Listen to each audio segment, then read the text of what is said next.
किताब, मैं उनके सुनिए ना, मैं उनके ऊपर निबंध लिखने के लिए बैठो ना आप, जो ना आपको सुनिए नहीं, क्योंकि अवधेश जी ने ये पूछा कि लोग इतिहास नहीं पढ़ते, मैं इतिहास पढ़ के आ रहा हूं, बिल्कुल मैं इतिहास के साथ में चीजों को, आप निबंध लिखिए, मैं निबंध नहीं लिख रहा, अपने घर में निबंध लिखिए, मेरी 2 टूक में निबंध नहीं, मैंने आपको बता दिया कि महाराष्ट्र सरकार ने जो निर्णय लिया वो खुद सावरकर जी के निर्णय का विरोध किया है। महाराष्ट्र सरकार और सावरकर के बीच में कंट्राडिक्शन दिख रहा है। एक मिनट रुकिए, महाराष्ट्र सरकार ने जो निर्णय लिया वो उस पर मेरी डिबेट नहीं है, और उसको लेकर के बीजेपी की ओर से बयान नहीं आया।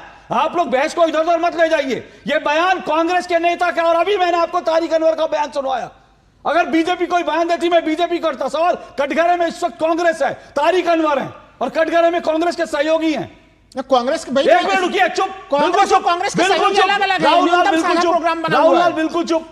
हेलो दोस्तों, आज की वीडियो में हम आपके लिए एक धमाकेदार डिबेट लेकर आए हैं जो आपको बहुत मजा आएगा। तो दोस्तों तैयार हो जाइए, क्योंकि इस डिबेट में आपको मिलेंगे तीखे तकरार और दिलचस्प मुद्दे। तो बिना देरी किए चलिए शुरू करते हैं आज की जबरदस्त डिबेट। गोपाल जी एक मिनट सुनिए, राहुल लाल एक मिनट,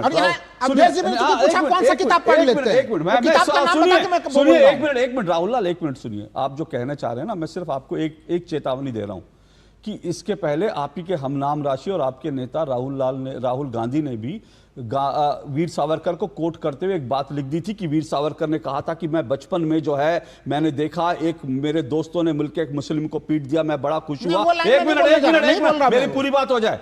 और वो जो है राहुल गांधी का झूठ था। वीर सावरकर ने ना कहीं, एक मिनट रुकिए, मेरी बात पूरी नहीं हुई है। ना वीर सावरकर ने ऐसा कभी कहा था, ना वीर सावरकर ने कहीं ऐसा लिखा था। और आज भी राहुल गांधी उसको लेकर केस का जो उनके ऊपर जो डाला गया मुंबई की कोर्ट से, पुणे की कोर्ट से, आज भी भागते फिर रहे हैं, कोर्ट में नहीं जा रहे। तो किसी को कोर्ट करने से पहले ना सोच समझ के कोर्ट कीजिएगा। राहुल गांधी की तरह राहुल लाल भी कहीं झूठे ना साबित हो जाए। बिल्कुल नहीं, देखिए आपके कार्यक्रम में बिल्कुल तथ्यों के साथ रहता हूं। किसी को अवमानना के लिए हमारे ऊपर केस करना कर दे, मानना कोई नहीं करेगा। राहुल गांधी इतना करते, उनके ऊपर कुछ नहीं होता। मैं एक लाइन खाली जो मैं बोल रहा था, विज्ञान निष्ठ निबंध उनकी किताब है, और उसके चैप्टर 1.5 में उन्होंने स्पष्ट तौर पे लिखा है कि गाय एक पालतू पशु हो सकती है, लेकिन ईश्वरीय तत्व सबसे महत्वपूर्ण है, और उसके बाद जो बुद्धिमान है वो मनुष्य है। मनुष्य गाय को माता कैसे मान ले जब गाय जानवर श्रेणी में, ये उनका बयान है। बिल्कुल ठीक है, गाय पूजने के विरोध में, बिल्कुल ठीक है, ये मैं भी लाइन पढ़कर आ रहा हूं, लेकिन उसके बाद एक लाइन और मैं पढ़कर आ रहा हूं। आप फिर वही बात है ना, मीठा मीठा गप गप कड़वा। एक मिनट रुकिए, अब आपकी बात हो गई ना, मीठा मीठा गप गप कड़वा कड़वा थू थू, ये आप पे भी लागू होता है। उसके बाद उसी जगह पर उन्होंने आगे ये भी लिखा है कि गाय की जो हत्या करते हैं वो असुर हैं, वो राक्षसी प्रवृत्ति के राक्षस हैं, गाय की हत्या करने वाले।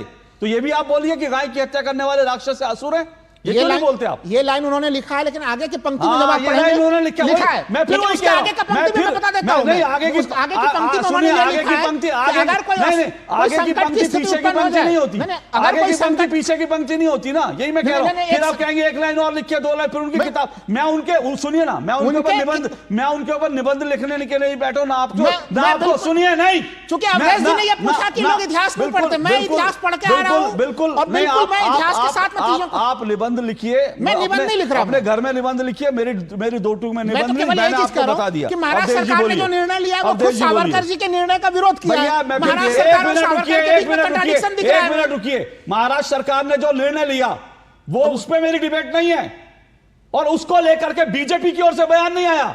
आप लोग बहस को इधर उधर मत ले जाइए, ये बयान कांग्रेस के नेता का, और अभी मैंने आपको तारिक अनवर का बयान सुनवाया। अगर बीजेपी कोई बयान देती मैं बीजेपी करता। सवाल, कटघरे में इस वक्त कांग्रेस है, तारिक अनवर है, और कटघरे में कांग्रेस के सहयोगी हैं। कांग्रेस के एक मिनट रुकिए, चुप, कांग्रेस और कांग्रेस के सहयोगी अलग-अलग है, राहुल लाल बिल्कुल चुप, राहुल लाल है। बिल्कुल चुप हो गया आपका। अवधेश जी देखिए, ये इस समय तो इस देश को सावरकर जी के बारे में झूठ बोला वो तो छोड़ दीजिए। अगर कोई हिंदू खड़ा होके गाय खाने की बात करता है, ये भी उसमें एक महत्वपूर्ण पहलू है, क्या देश की पार्टियां उसके विरुद्ध खड़ी होगी कि नहीं होगी? बीजेपी खुद कहां खड़ी होती है? तो बीजेपी को छोड़ दीजिए ना, बीजेपी तो बहुत सारे उसमें नाम, दुनिया की सबसे बड़ी पार्टी है ना, बीच में नहीं बोलेंगे।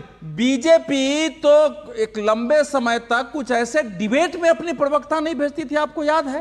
एक घटना हो गई थी, हम उसका नाम नहीं लेना चाहते, बीजेपी की ही तो एक लड़की थी, तो वो अलग बात है। बीजेपी देश नहीं है ना, बीजेपी खड़ी नहीं हुई है। कर्नाटक के लोगों को और कांग्रेस के लोगों को पहले स्पष्ट करना चाहिए कि सावरकर जी ने गौ मांस खाने के लिए नहीं बोला, लेकिन अगर गुंडू राव बोल रहे हैं तो क्या वे गो मांस खाने का समर्थन कर रहे हैं? अगर नहीं कर रहे हैं तो सावरकर जी को इस ढंग से गलत कोट क्यों किया है? पहला महत्वपूर्ण सवाल इसमें यह उठता है कि क्या सावरकर के बहाने आप देश में गो मांस खाने को बढ़ावा देना चाहते हैं? फर्स्ट। सेकंड बात है, एक मिनट जोड़ दूं, सावरकर जी के जो पोते हैं रंजीत सावरकर, उन्होंने साफ तौर पर कह दिया कि ये झूठ है और वो इसको लेकर भी केस करने जा रहे हैं। वो पहले भी राहुल गांधी था। मैं केस में नहीं जा रहा हूं। अगर वो आके गाय के खाने की बात करें कहा, तो क्या वो इसका समर्थन कर रहे हैं गाय के मांस खाने का? क्या वो स्वयं मानते हैं गाय का मांस खाना चाहिए? सफाई मत दीजिए, उनके सवाल है, अब दूसरी बात आती है, देखिए ये बहुत लॉन्ग टर्म गेम है कि अगर सावरकर जी या हिंदुत्व विचारा के लोगों को आप स्वतंत्रता सेनानी मान लेते हैं, अगर आप मान लेते हैं कि इनका कंट्रीब्यूशन है, अगर आप स्वीकार लेते हैं कि भारत विभाजन के विरुद्ध खड़े हुए थे, अगर ये मान लेते हैं कि सावरकर जी ने दो राष्ट्र कहते हुए कहा कि हिंदू और मुसलमान सह अस्तित्व में रह सकते हैं, तो स्वतंत्रता आंदोलन में कांग्रेस का कंट्रीब्यूशन कमजोर हो जाता है, भारत विभाजन का दोष साबित हो जाता है, और एक पूरे जो भारत की अवधारणा है, इनके दो राष्ट्र सिद्धांत से हुआ था। अब जैसे इनके दो राष्ट्र सिद्धांत के कारण तो भारत विभाजन की स्थिति में सीरियस बात ही कर रहा हूं। राहुल शोर मत मचाइए। भारत की जो मूल अवधारणा है, जिसके आधार पर भारत उठ के खड़ा हो रहा है, उस पर सीधा चोट करो, नहीं तो ये उठ के खड़े हो गए तो फिर ये पॉलिटिक्स से मुझे एक और ब्रेक लेना है, एक मिनट, मुझे एक और ब्रेक लेना है, लेकिन मैं फिर कहता हूं, जहां तक यहां पर गो हत्या की बात हो रही है, गाय के उन्होंने कहा, क्योंकि उस विषय को हमने अभी तक छुआ नहीं है। गुंडू राव ने कहा वीर सावरकर कट्टरपंथी थे, जिन्ना कट्टरपंथी नहीं थे। तो कट्टरपंथी को, मतलब जिन्ना को क्लीन चिट दी जा रही है। वाह, वीर सावरकर आज जिन्ना से भी खराब हो गए। बोलिए किशोर तिवारी जी। नहीं, मैंने दिनेश गुंडू राव का पूरा स्पीच सुना और एक मूर्खतापूर्ण बातें इतनी चरम सीमा पे है कि मैं उनकी भर्त्सना तो करता हूं, लेकिन कांग्रेस ने खुलकर डिसोन करना चाहिए ना, खुल के डिसोन करना चाहिए कि क्या ये कांग्रेस की लाइन है? क्या ये जिन्ना के बारे में कांग्रेस की लाइन है? सर मेरे पास समय नहीं है, लेकिन कांग्रेस ने आज तक पन्नू के बयान को डिसोन नहीं किया, तो गुंडू राव के बयान को क्या डिसोन? एक आतंकवादी खालिस्तानी बाहर बैठकर एक बयान देता है, उसको डिसोन नहीं किया, तो फिर उसके बाद उसका क्या करेगा? जल्दी से तारिक खान जी, जिन्ना कट्टरपंथी नहीं थे, सावरकर कट्टरपंथी थे। 30 सेकंड। सेकुलर थे, ये बात तो आडवाणी साहब ने भी कही। मैंने आपकी राय पूछी सर, आडवाणी जी ने जो कहा मैंने आपकी राय पूछी। आप आडवाणी जी के साथ हैं, आप आडवाणी जी के साथ हैं, तो आडवाणी जी रथ यात्रा लेके गए, सही किया था। यही दिक्कत है, यही दिक्कत है। जिन्ना के मामले में आडवाणी जी सही थे, रथ यात्रा के मामले में और कार से को गोली चलाने के मामले में मुलायम सिंह सही थे। यही मैं कह रहा हूं, दिक्कत यहीं पर है। वीर सावरकर को जहां लगेगा हम गाली देंगे, जहां लगेगा वीर सावरकर को इंदिरा जी ने कहा था। अगर आडवाणी जी को मानना है, आडवाणी जी को मानना तो मानिए, कार सेवा सही थी। आपके साथ दिक्कत यही है, आपके साथ दिक्कत ये, आप लोग आपके साथ दिक्कत ये, आप आडवाणी जी पे चले गए ना। मैंने सीधा सवाल पूछा, आडवाणी जी की एक बात सही लगेगी, अभी मुक्तेश्वर शंकराचार्य जी ने कहा कि गाय को लेकर वो आपको बड़ी पसंद आई, लेकिन शंकराचार्य जी ने कहा कि 55-56 इस्लामी मुल्क के सारे मुसलमानों को वहां चले जाना चाहिए, वो आपको पसंद नहीं आ रही।